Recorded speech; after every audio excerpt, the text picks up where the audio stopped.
Bonjour, bienvenue sur le tutoriel qui va vous expliquer comment utiliser le forum afin de préparer les évaluations.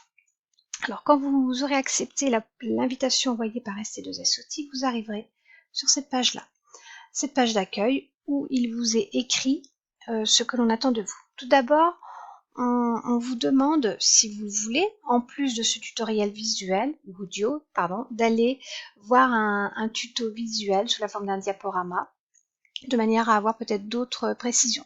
Il suffit de cliquer, ça vous ramène sur le site pédagogique, vous allez tout en bas de la page et vous le trouverez. On vous a mis également un lien vers une carte mentale des verbes de consigne, c'est-à-dire les verbes qu'il faut utiliser pour formuler les questions.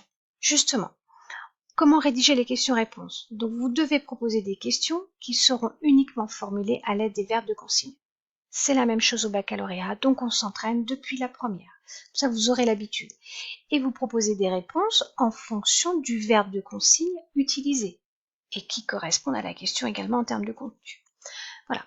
Vous devez ensuite lire et corriger obligatoirement les questions-réponses de vos camarades. C'est-à-dire que là, on est sur un forum où vous allez collaborer, coopérer de manière à vous auto-évaluer et apprendre tous ensemble. Si vous ne les corrigez pas régulièrement, vous risquez de réviser sur des réponses qui seront erronées. C'est-à-dire que ST2SOT, nous allons aller voir ce que vous faites bien évidemment. Nous allons regarder si ce que vous faites est juste, mais nous ne corrigerons pas tout le temps. C'est aussi à vous de le faire.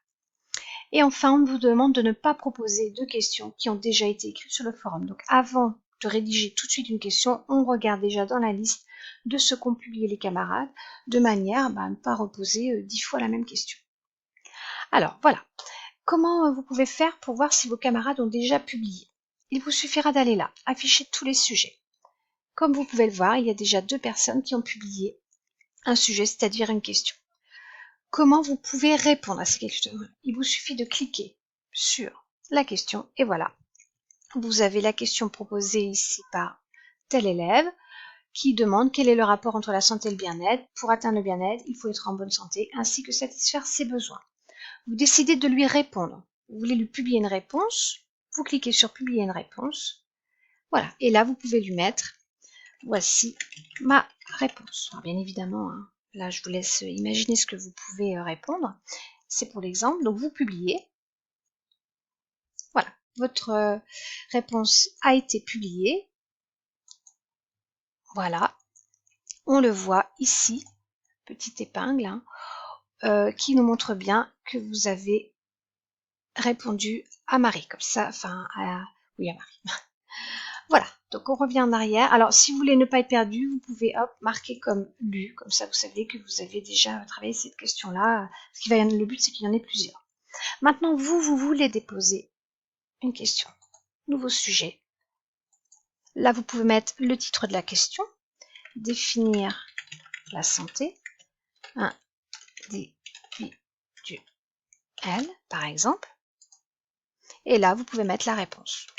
La santé se définit comme... Et là, voilà, vous rédigez, hein, je vais pas... Et vous décidez de la publier. Vous avez... Alors, pour aller voir, on retourne à afficher tous les sujets. Et là, vous allez avoir, hop, votre sujet qui apparaît ici. Et c'est toujours le dernier de la liste. Après ceux que vous avez canchés éventuellement. Voilà. La santé. Et vos camarades vont pouvoir répondre ensuite à votre propre question-réponse. Donc l'intérêt étant bien, je le répète, de vous entraider, de collaborer, coopérer entre vous de manière à réviser et ainsi à balayer tout le cours en proposant une multitude de questions possibles. Voilà, en espérant que ce tutoriel vous aura aidé.